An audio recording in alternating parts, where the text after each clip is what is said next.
ক্রমশ শক্তি বাড়াচ্ছে ঘূর্ণিঝড় শক্তি। এই ঘূর্ণিঝড়টি ল্যান্ডফল কোথায় হবে, ল্যান্ডফল কবেই বা হবে, দুই বাংলা থেকে এই ঘূর্ণিঝড় তাহলে ধেয়ে আসছে, সবটাই বলবো এই ভিডিওর মধ্যে। নমস্কার বন্ধুরা, আমাদের চ্যানেলে আপনাদেরকে অনেক অনেক স্বাগত। এখন আমরা এই ভিডিওর মধ্যে আবহাওয়া সংক্রান্ত খুবই গুরুত্বপূর্ণ একটি আপডেট অর্থাৎ সাইক্লোন শক্তি এই সংক্রান্ত আপডেট শেয়ার করব এই ভিডিওর মধ্যে। ভিডিওটি ভালো লাগলে অবশ্যই লাইক করবেন, কমেন্ট করবেন এবং নতুন হলে অবশ্যই সাবস্ক্রাইব করে আমাদের সঙ্গে থাকবেন। ঘূর্ণিঝড় শক্তি অলরেডি কিন্তু মধ্য বঙ্গোপসাগরে তৈরি হওয়া শুরু হয়ে গিয়েছে। এই ঘূর্ণিঝড় শক্তির প্রভাব কি তাহলে আমাদের দুই বাংলাতে পড়ার সম্ভাবনা রয়েছে?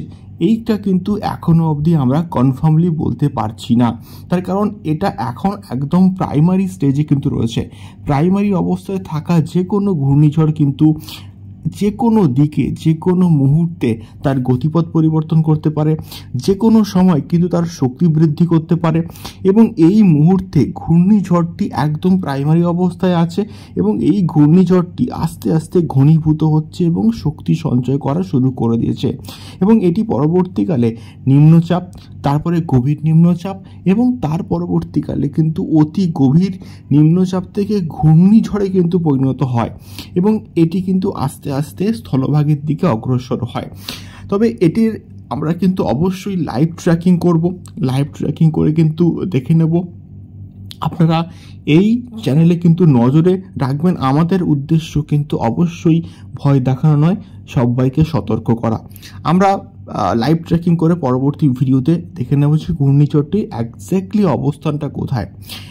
এখনও যদি আসি তাপমাত্রা এবং আবহাওয়া সংক্রান্ত খবর নিয়ে, তাপমাত্রা কিন্তু কন্টিনিউয়াসলি বাড়ছে এবং এপ্রিলের মাঝামাঝি অবস্থায় কিন্তু তাপমাত্রা কিন্তু ম্যাক্সিমাম 40 থেকে 45 ডিগ্রি অবধিও কিন্তু ছুঁয়ে যেতে পারে।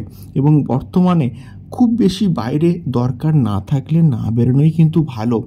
এবং বাংলাদেশ এবং দুই বাংলা এবং ওয়েস্ট বেঙ্গলের বিভিন্ন জায়গাতে তাপমাত্রা কিন্তু আস্তে আস্তে বাড়বে এবং 45 ডিগ্রি কিন্তু ছুঁয়ে যাওয়ার একটা সম্ভাবনা কিন্তু রয়েছে। এবং এপ্রিলের মাঝখান অবধি তেমন কোনো বৃষ্টির সম্ভাবনা কিন্তু নেই। এবং তবে বাতাসে আপেক্ষিক আর্দ্রতার পরিমাণ কিন্তু খুবই বেশি থাকবে এবং যার ফলে প্রচুর একটা ঘর্মাক্ত পরিবেশের কিন্তু সৃষ্টি হবে।